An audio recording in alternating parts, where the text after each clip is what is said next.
नमस्कार साथियों, सार्थक पहल बदलाव हमसे है में पुनः एक बार आप लोगों का स्वागत है।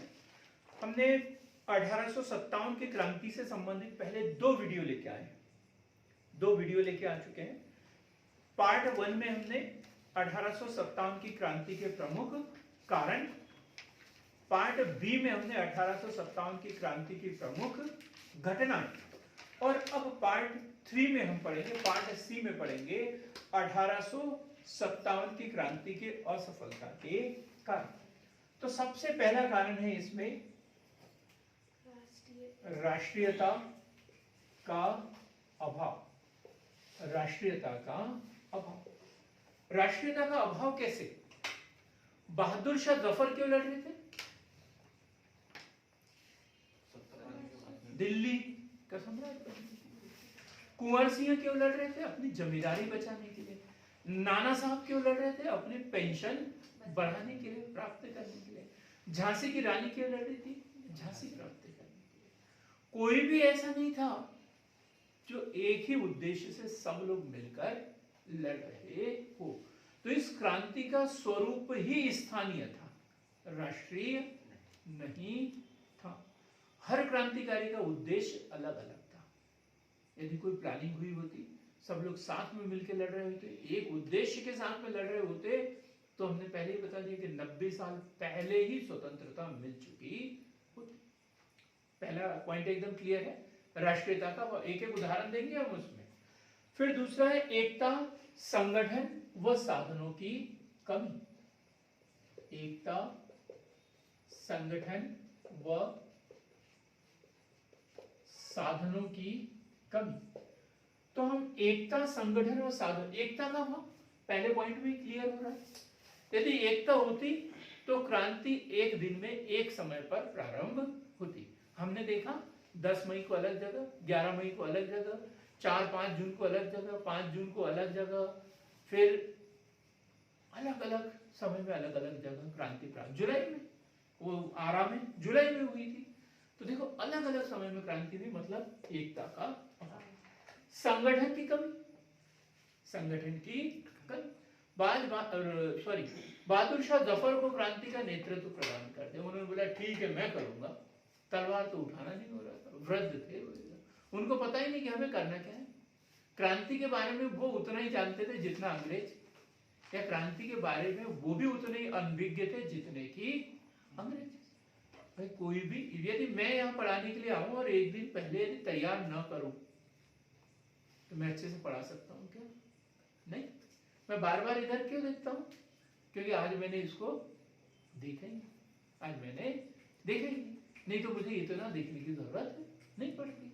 बात यही है कि किसी भी चीज को यदि हम करते हैं तो उसकी प्रैक्टिस होना, जानकारी होना, उसके विषय में अनुसंधान सब कुछ होना चाहिए, लेकिन उनको कुछ भी जानकारी नहीं। फिर साधनों की कमी। अंग्रेजों के पास में क्या थे? आधुनिक हथियार, गोला बारूद, पिस्तौल। अब भारतीयों के पास में क्या थे? भाले, तलवारें, लठ। इससे वो लड़ते थे, पत्थर मारते थे उड़ा के, ऐसे एक हाथ में पत्थर रखते थे, और अंग्रेज उधर पिस्तौल रखते थे, बोलते पत्थर फेंक, बोलेंगे नहीं, इधर से पत्थर मारते थे उसको और वो उधर से गोली चला देते थे। मतलब पत्थर का मुकाबला, गोली का मुकाबला कभी पत्थर कर सकता है क्या? बिल्कुल भी नहीं। ये इस तरीके से हमारे पास में साधनों की कमी थी। फिर है नेतृत्व का अभाव। नेतृत्व का अभाव। अब वहां देखा ना अपन ने, एक यदि खत्म हो जाता तो कानपुर से आ जाता था, लखनऊ से आ जाता था, और बराबर उनके ओहदे होते थे। ये इस पद पे है, ये कमिश्नर है, ये सेनापति है, ये बराबर उसमें पद सोपान उसमें पाया जाता था। भारतीयों में कुछ नहीं, सब बोलते थे मैं नवाब हूं, वो बोलता था मैं तो जमींदार हूं, मैं तो अपनी जमींदारी से मतलब है। कोई बोलता मुझे तो दिल्ली मिल जाए बस, कोई बोलता मुझे झांसी मिल जाए। ग्वालियर के सिंधिया बोलते हैं इनके साथ मिलने से कोई फायदा नहीं, अंग्रेजों की मदद करेंगे तो हो सकता है मेरा राज्य बच जाए। वो अंग्रेजों के साथ में हो गए। तो ऐसे तो हमारी स्थिति थी उस समय। तो नेतृत्व का अभाव, सुनियोजित योजना का अभाव, सुनियोजित सुनियोजित योजना का अभाव, सुनियोजित योजना का अभाव। प्लानिंग कब की थी? 31 मई की, और कब हो गई? 10 मई को। मतलब क्रांति के प्रचार प्रसार के लिए उन्होंने जो कमल का फूल और चपाती का जो साइन अपनाया था वो लोगों तक पहुंचा ही नहीं। सहमति है या असहमति उसका सबूत आया ही नहीं, और उसी बीच जो है एक चिंगारी भड़की और क्रांति की शुरुआत हो गई। तो जो योजना बनना था वो पूरी हो ही नहीं पाई। जैसे आप लोग को अभी प्लानिंग कर रहे हो, मैं बोलता हूँ कि 3 महीने बाद आपको प्री एग्जाम देना है, ठीक है, और कल वैकेंसी ज्ञापन निकल जाए, 10 दिन का टाइम फॉर्म भरने के लिए दिया गया है, 15 दिन के बाद एग्जाम। क्या प्लानिंग हो पाएगी आप लोगों की पूरी? कंप्लीट हो पाएगा क्या सिलेबस? बिल्कुल भी नहीं। यही इनके साथ में हुआ, इनकी प्लानिंग पूरी हुई ही नहीं। स्थानीय स्वरूप, स्थानीय स्वरूप, झांसी में क्या हो रहा है दिल्ली वालों को पता नहीं, लखनऊ में क्या हो रहा है ग्वालियर वालों को पता नहीं, ग्वालियर में क्या हो रहा है कानपुर वालों को पता नहीं। तो ये स्थानीय स्वरूप, जहां की क्रांति वही। अंग्रेजों के पास में आवागमन के साधन, संचार के साधन, टेलीग्राम सुविधा, सब कुछ उनके पास में, तार सुविधा, सब कुछ उसके पास में। भारतीयों के पास में कुछ भी नहीं, छुपने के अलावा। छुपना है इनको, सबके सामने घूम भी नहीं सकते, बोल भी नहीं सकते कि मैं क्रांतिकारी हूं, और बोला तो देशद्रोह का मुकदमा उनके ऊपर दर्ज हो जाएगा। तो इस तरीके से क्या था, स्थानीय स्वरूप, जो जहां है वो वहीं से लड़ रहा है, जो जहां है वो वहीं से लड़ रहा है। और अंग्रेज बराबर वो सेना बुला लेते थे, कहां जरूरत है वहां सेना वो भेज देते थे। और साथ ही उनका उद्देश्य भी अपना अपना अलग अलग था। पहले बताएं, कोई जमींदारी बचाने के लिए, कोई नवाबी बचाने के लिए, कोई पेंशन बचाने के लिए, कोई नवाब का पद प्राप्त करने के लिए, कोई लाल किला, कोई मुझे सिर्फ रहने को मिल जाए उतना ही बहुत है, सम्राट बनूं या न बनूं, दिल्ली का किला मुझे मिल जाए रहने के लिए उतना ही बहुत है। तो सबके अपने अपने स्थानीय स्वरूप और उद्देश्य है। सामंतीय स्वरूप, सामंतीय स्वरूप, सामंतीय स्वरूप क्या था? कुछ लोग विरोध कर रहे थे और कुछ लोग अंग्रेजों का सहयोग कर रहे थे।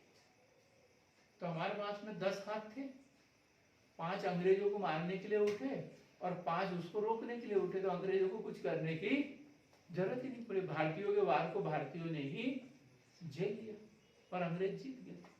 बस यही होता है, अपने ही अपने लड़ते हैं तो दुश्मन बिना लड़े भी जीत जाता है, जीत जाता है। और अक्सर यही होता है, कोई परिवार यदि पीछे चलता है ना, तो उसके पीछे का आंतरिक कलह होता है, आंतरिक कलह होता है ना, बच्चे पढ़ पाते हैं ना कुछ, और उनके आस पड़ोस वाले मजे लेते रहते, तमाशा देखते रहते हैं, और ये आंतरिक कलह के कारण यही हमारे साथ में हुआ। सामंतीय स्वरूप, जैसे अवध, रुहेलखंड और उत्तर भारत के सामंतों ने कोई हिस्सा नहीं लिया था।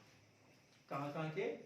अवध, रुहेलखंड, उत्तर भारत के सामंतों ने कोई हिस्सा नहीं लिया, जबकि पटियाला, हैदराबाद, ग्वालियर के सामंतों ने अंग्रेजों की मदद की। ये नाम याद रखना, पटियाला, हैदराबाद। हैदराबाद को हम क्या बोलते हैं? क्या बोलते हैं हैदराबाद के नवाब को? नहीं बता रहा मैं बोलूंगा तो रिकॉर्ड हो जाएगा। पटियाला, हैदराबाद, ग्वालियर के सामंतों ने अंग्रेजों की मदद की। फिर एक क्रांति का समय से पूर्व प्रारंभ होना। अगला पॉइंट कौन सा है? क्रांति का समय से पूर्व प्रारंभ होना। क्रांति का समय से पूर्व प्रारंभ होना। क्रांति की तारीख क्या निश्चित थी? 31 मई। 31 मई, लेकिन हो कब गई है? 10 मई को। 21 दिन पहले क्रांति होगी, तो उतनी प्लानिंग बनी क्या? नहीं, प्लानिंग और बढ़िया लंदन में प्लानिंग बनी थी। 31 मई को भारत में हम क्रांति करेंगे। शुरुआत में पिछले वीडियो में हमने कुछ थोड़ा सा गलत लाइन हो गई हो तो उसे ठीक कर लेंगे। मतलब 31 मई को उन्होंने प्लानिंग की थी, मतलब प्लानिंग पहले हुई लंदन में की, लेकिन डेट क्या डिसाइड की थी, 31 मई को भारत में क्रांति करेंगे। लेकिन हुई कब? 10 मई। तो सीधी सी बात है, जब तैयारी पूरी ना हो, यदि किसी की शादी जो है वो 31 मई को हो, डेट फिक्स हो गई 31 मई को, टेंट वेंट सब 31 तारीख को बुक कर लिए, और क्या हुआ, सरकार ने घोषणा कर दी कि 11 तारीख को लॉकडाउन है, 11 तारीख को लॉकडाउन है। तो अब आनंद फानंद में 10 मई को ही शादी करना पड़ा। तो वो तैयारी होगी क्या? बिल्कुल भी नहीं। अब है दिल्ली का ऐतिहासिक महत्व न समझना, दिल्ली का ऐतिहासिक महत्व न समझना। अब सभी लोगों को चाहिए था कि क्रांति की शुरुआत कहां से करें? दिल्ली से करें, क्योंकि दिल्ली का ऐतिहासिक महत्व है। सबको वहां एकत्रित होना था, पूरी सेनाओं को वहां पर पहुंचना चाहिए था, लेकिन ऐसा हुआ ही नहीं। दिल्ली वाले लड़ रहे, क्या लड़ने दो, जब हमारे इधर आएंगे तब हम देखेंगे। और ऐसा उल्टा काम होते चला गया। पहले दिल्ली, जहां विद्रोह शुरू हुआ वो वहीं पे रहा, और वो जब पराजित हुए तो उसके बाद दूसरी जगह शुरू हुआ, और अंग्रेजों को बराबर एक के बाद एक मौका मिलते चले गए। तो यह 1857 की क्रांति के असफलता के कारण। देखो मैंने छोटा सा पढ़ाया है, बड़ा क्वेश्चन आएगा। कभी ये 3 नंबर में नहीं बनेगा, कभी 5 नंबर में नहीं बनेगा, 11 नंबर में बनेगा। ठीक, आपको डिटेल में लिखना है, क्योंकि जो हमने उसका घटनाक्रम वगैरह लिखा है उसमें से पॉइंट ढूंढना है। अब देखेंगे इसका महत्व क्या है। इसको भी हम छोटा सा ही पढ़ेंगे, लेकिन बनेगा ये बड़ा क्वेश्चन, महत्व बड़ा क्वेश्चन बनेगा ये भी। तो महत्व यदि देखें तो राष्ट्रीयता की भावना का विकास, क्या राष्ट्रीयता की भावना का विकास। क्रांति का नेतृत्व किसे प्रदान किया था? बहादुर शाह जफर को। यह बोला गया कि क्रांति का स्वरूप स्थानीय था, लेकिन सब लोग एक साथ थे। बस वो दिल्ली क्यों नहीं पहुंचे? क्योंकि तब हवाई जहाज था क्या? तब ट्रेन थी क्या? बस थी क्या? नहीं, सुविधाएं नहीं थी इनके पास में, इसलिए जो जहां था वो वहीं से लड़ रहा था। लेकिन सबका उद्देश्य एक ही था, अंग्रेजों को भारत से भगाना। तो इससे क्या हुआ? राष्ट्रीयता की भावना का विकास हुआ। तब कितना जोश भरा होगा जब आज भी हम लोग इस क्रांतिकारियों का नाम सुनकर ही उनको सलाम करते हैं। तब कितना जोश आया होगा, है? तो तब तो एकदम एकता की भावना जागी ना कि अंग्रेजों को भगाना है। हिंदू मुस्लिम एकता, हिंदू मुस्लिम एकता, हिंदू मुस्लिम एकता वहां देखने को मिली। हिंदू मुस्लिम एकता, यहाँ हिंदू सैनिक भी मिलेंगे, हिंदू नेतृत्वकर्ता भी मिलेंगे और मुस्लिम भी मिलेंगे। जैसे नाना साहब,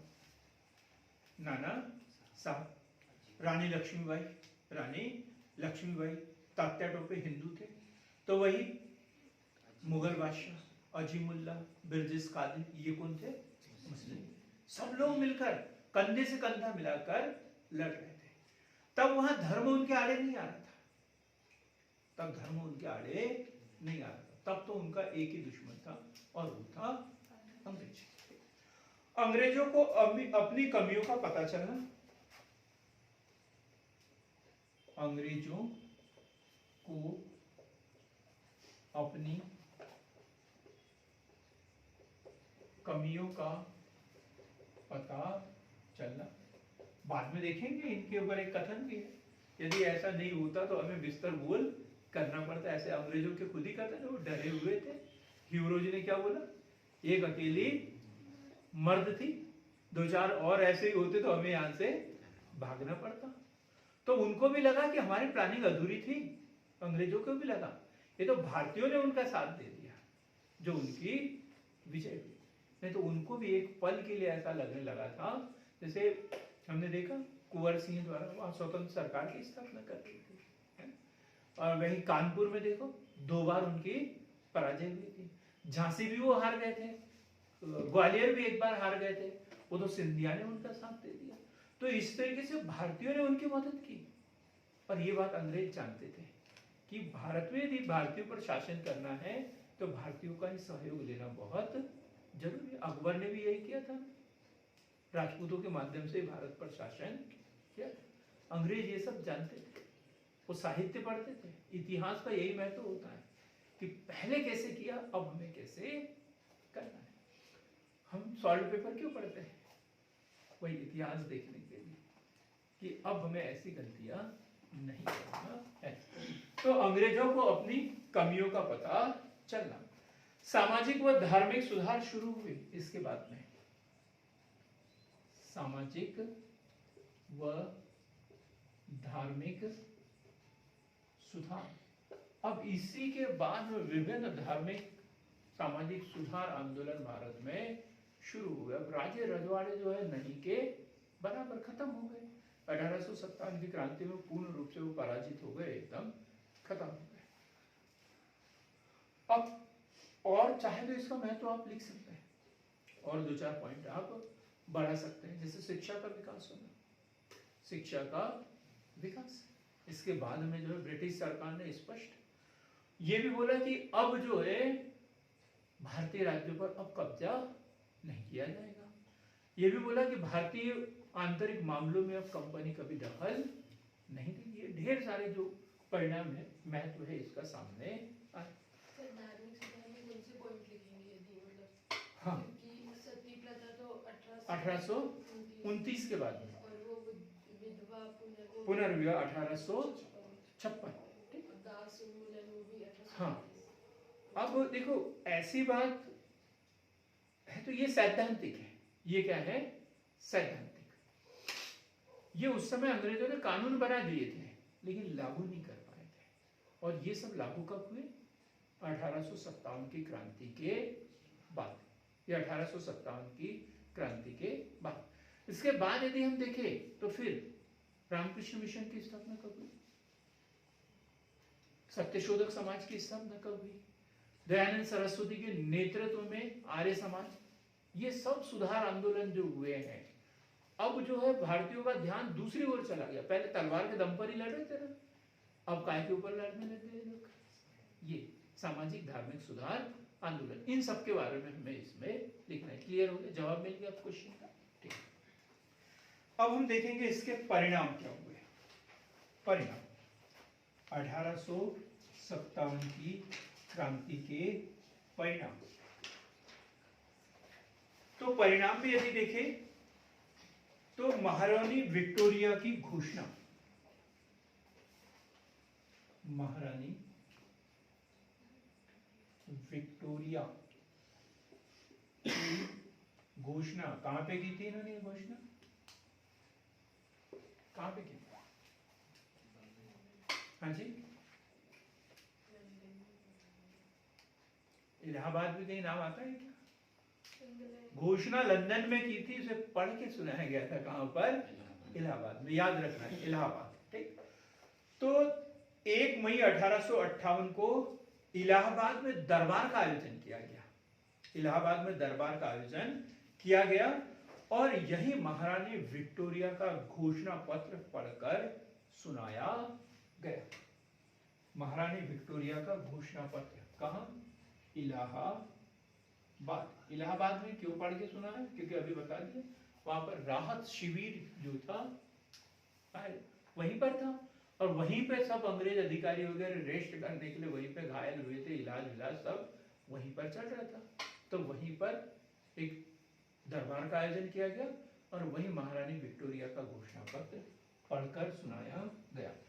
अब महारानी विक्टोरिया के घोषणा पत्र में क्या क्या बातें लिखी गई थी तो देखिए। तो ब्रिटिश साम्राज्य के विस्तार पर रोक, अभी महत्व में भी बताया मैंने कि इसके बाद में ब्रिटिश साम्राज्य के विस्तार पर रोक लग गई थी। तो उसने घोषणा की कि जो ब्रिटिश के है वो ब्रिटिश के है, लेकिन अब जो है किसी भी भारतीय राज्य पर कब्जा नहीं किया जाएगा। इसी आधार पर जब भारत आजाद हुआ तब भी ए बी सी 3 प्रकार के प्रांत गठित हुए थे, 3 श्रेणी के, और एक डी। डी मतलब वो जो समुद्र के भारत की सीमा से बाहर है, अंडमान निकोबार द्वीप समूह। तो ये इसी घोषणा के आधार पर हुए थे। ठीक, तो क्या बोला गया कि ब्रिटिश साम्राज्य के विस्तार पर रोक, ब्रिटिश साम्राज्य के विस्तार पर रोक, ब्रिटिश साम्राज्य के विस्तार पर रोक, देशी राजाओं नवाबों के साथ आपसी समझौते का, देशी राजाओं व नवाबों के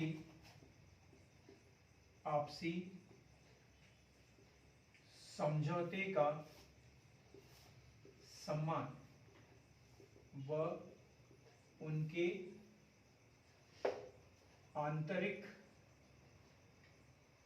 मामलों में दखल न देना।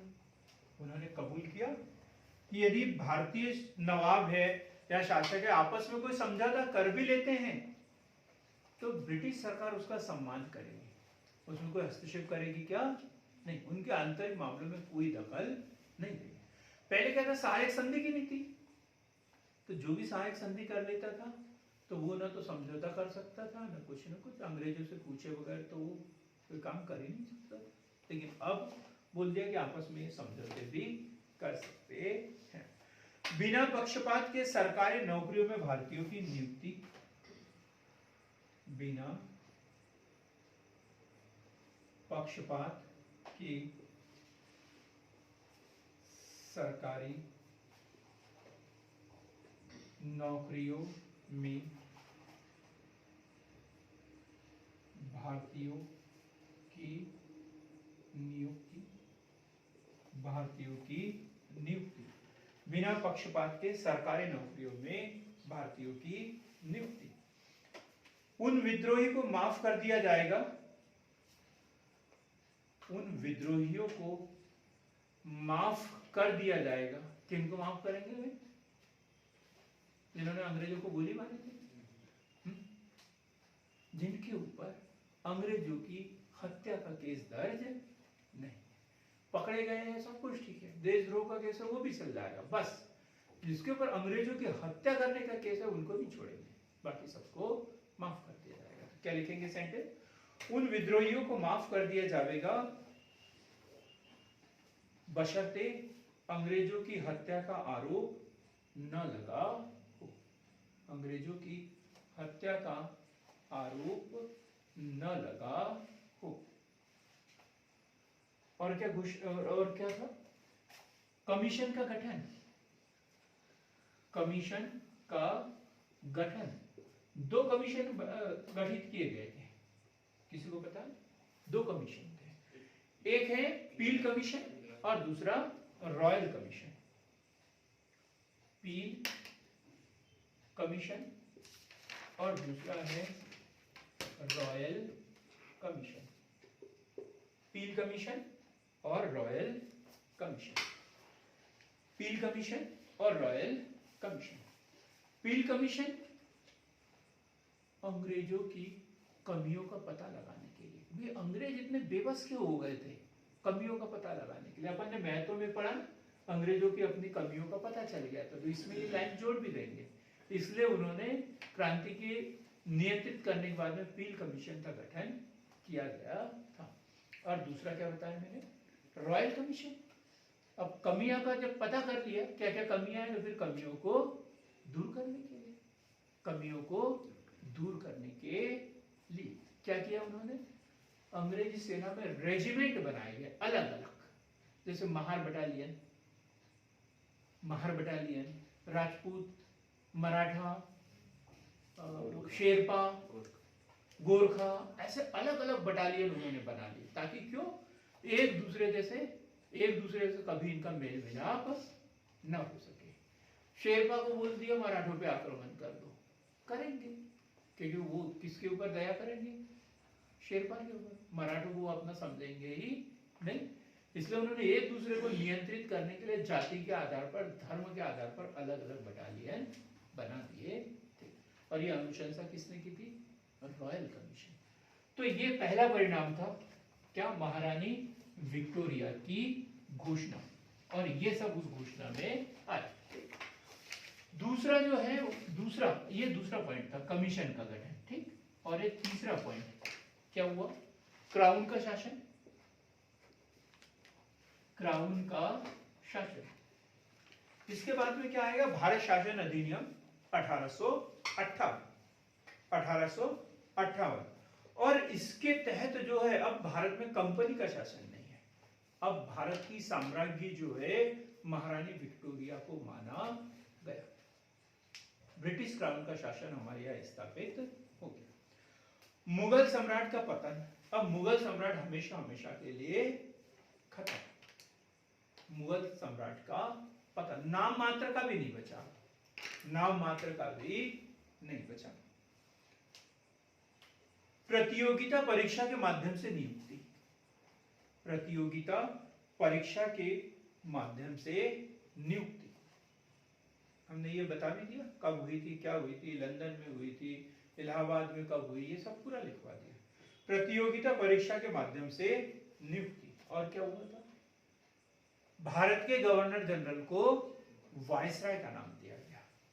तो भारत का अंतिम गवर्नर जनरल लॉर्ड कैनिंग, प्रथम वायसराय लॉर्ड कैनिंग, अंतिम भी और प्रथम लॉर्ड कैनिंग। एक क्वेश्चन और चलते चलते हम पढ़ेंगे, और यदि कोई मेंस की तैयारी कर रहा है तो आपको इसको तो याद करके ही जाना है, और नहीं तो फिर मेरे से आके बता देना कि सर हमने ये याद नहीं किया था, इसलिए हम पछता रहे हैं। ठीक। 1857 की क्रांति का स्वरूप। 1857 की क्रांति का स्वरूप। मित्रों, ये जो क्वेश्चन है सबसे पहले पढ़ना था हमें, लेकिन हम इसको सबके बाद में पढ़ रहे हैं, क्योंकि कहानी जब पूरी हम समझ लेते हैं तो छोटे छोटे प्रश्न पढ़े जाए तो बड़े आसानी से उत्तर उसके मिल जाते। यदि ये सबसे पहले पढ़ लेते तो फिर समझ में नहीं आता। तो 1857 की क्रांति का स्वरूप, हम इसको दो पार्ट में देखेंगे, किसने कहा और क्या कहा। स्वरूप में ये राष्ट्रीय थी या क्षेत्रीय थी, सैनिक क्रांति थी या स्वतंत्रता संग्राम थी, किसने क्या क्या कहा, ये हमें पढ़ना है। तो सबसे पहला नाम आता है हमारे पास आउटरम व टेलर। आउटरम व टेलर ये वही लोग थे जो अंग्रेज सेनापति थे, इन्होंने लड़ा। आउटरम ने भी कहीं से लड़ा है और टेलर ने भी कहीं से लड़ा है। ठीक। तो आउटरम एवं टेलर, टेलर क्या बोलते हैं? हिंदू मुस्लिम षड्यंत्र। ये तो बोलते हैं कुछ नहीं, कोई ऐसा कुछ कोई ना तो प्रथम स्वतंत्रता संग्राम ना कुछ, ये क्या एक तरीके का षड्यंत्र था। क्या बोलते हैं ये? हिंदू मुस्लिम षड्यंत्र। यदि प्री में बन जाए और चार लोगों के ऐसे नाम आ जाए, सही जोड़ी मिलान करने के लिए दे दिए जाए, तो हालत खराब हो सकती है। पढ़ के हमें जाना ही पड़ेगा। कथा कहानी तो हम सुनाते ही रहते हैं, ये वो क्वेश्चन है जिसे हमें रट के जाना है, एकदम रटना है। तो आउटरम व टेलर क्या है? हिंदू मुस्लिम षड्यंत्र। टी.आर. Holmes, TR. होम्स ये क्या बोलते हैं? टी.आर. होम्स बोलते हैं बर्बरता एवं सभ्यता के बीच युद्ध। बर्बरता एवं सभ्यता, सभ्यता के बीच युद्ध। बर्बरता एवं सभ्यता के बीच युद्ध। बेंजामिन डिज़रायली क्या बोलते हैं? डिज़रायली, डिज़रायली, बेंजामिन डिज़रायली क्या बोलते हैं? कैसा युद्ध था ये? 1857 का राष्ट्रीय विद्रोह। 1857 का राष्ट्रीय विद्रोह। एक आध होते हैं ऐसे, जैसे लंका में विभीषण थे। लंका में कौन थे? विभीषण। लंका में कौन थे? विभीषण। जो राम का पक्ष ले रहे थे, तो ऐसे डिसरायल उन्होंने बोला 1857 का राष्ट्रीय विद्रोह था, पूरे देश में लड़ा गया, तो राष्ट्रीय बोलेंगे, इसे कोई सैनिक क्रांति और ये नहीं बोल सकते भाई, ऐसा उन्होंने बोला। फिर अशोक मेहता इनके बुक आई है, ये क्वेश्चन पूछा गया है। अशोक मेहता की बुक है राष्ट्रीय विद्रोह, द ग्रेट रिबेलियन। क्या है? The great rebellion. ये मैंने सॉल्व पेपर में से निकाला है क्वेश्चन, ठीक है। द ग्रेट रिबेलियन बुक किसने लिखी है? अशोक मेहता ने लिखी है। और क्या है? राष्ट्रीय विद्रोह। क्या बोला इन्होंने इसमें? राष्ट्रीय विद्रोह। इसी प्रकार शशि भूषण चौधरी, अब इसको क्या बोलेंगे पता नहीं, शशि भूषण चौधरी, इन्होंने बोला है कृषक विद्रोह था ये, कृषक विद्रोह। और इनकी बुक का नाम है civil rebellion in India. Civil rebellion in India. Civil rebellion in India. क्या बोला इन्होंने? शशि भूषण चौधरी द्वारा क्या बोला इसे? कृषक विद्रोह, civil rebellion in India. B D Savarkar, ये बड़ा नाम है, बीडी सावरकर, इसके ऊपर हम अलग से वीडियो बनाते हैं, ठीक, अलग से पढ़ेंगे। अभी तो हम सिर्फ इसका नाम बता रहे हैं। बहुत बाद में इसके ऊपर पुस्तक लिखी, बहुत बाद में, उस समय की घटना नहीं, ये तो बात की। ये क्रांतिकारी थे बीडी सावरकर, और इन्होंने लोगों में जोश भरने के लिए ये पुस्तक लिखी थी। अरे तुम अब तो जागो, क्या बोलते थे वो? अब तो जागो। हमारे क्रांतिकारियों ने 1857 में अपनी जान दे दी और तुम अभी तक सोए हुए हो, कब जागोगे? उनको जगाने के लिए पुस्तक लिखी थी। पुस्तक का नाम था the first Indian war of independence. The first Indian war, the first Indian war of independent.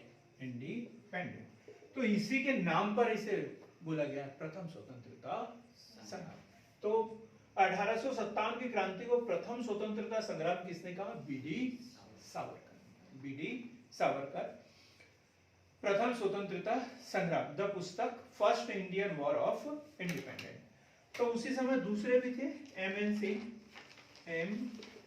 N Sen. बड़ा अच्छा शेर याद आता है मुझे, सुना पक्को में? अच्छा चलो ठीक है। मैंने सोचा किसी गैर ने मारा पत्थर, मैंने सोचा किसी गैर ने मारा पत्थर, मुड़ के देखा तो कोई अपना ही निकला, मुड़ के देखा तो कोई अपना ही निकला। तो देखो ये बीडी सावरकर साहब क्या बोलते हैं? The first Indian war of independent. तो वही एम.एन. सेन क्या बोलते हैं? न तो राष्ट्रीय, न तो राष्ट्रीय, न ही सैनिक,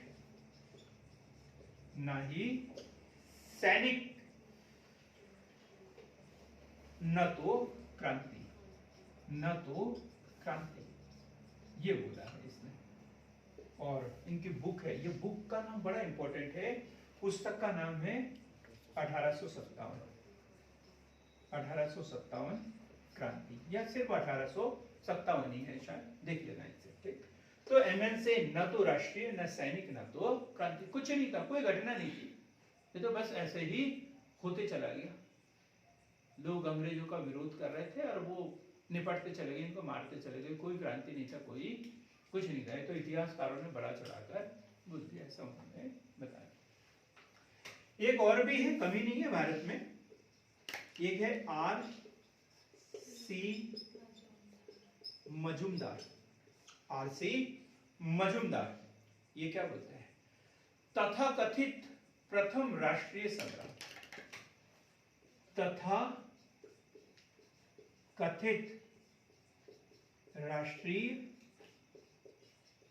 स्वतंत्रता संग्राम, तथा कथित राष्ट्रीय स्वतंत्रता संग्राम, क्या मतलब है इसका? जिसे लोग प्रथम स्वतंत्रता संग्राम कहते हैं। मैं नहीं मानता उसे, ये वो खुद बोलना चाहते हैं। तथा कथित राष्ट्रीय स्वतंत्रता संग्राम, न प्रथम, क्या बोलते हैं?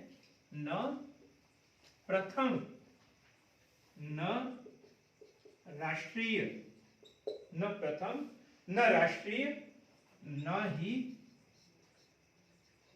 स्वतंत्रता संग्राम, ये तो कुछ भी नहीं था। जिसे लोग बाग कोई जिसे प्रथम स्वतंत्रता संग्राम कहते हैं, वो न तो प्रथम था, न राष्ट्रीय था, न ही स्वतंत्रता संग्राम था।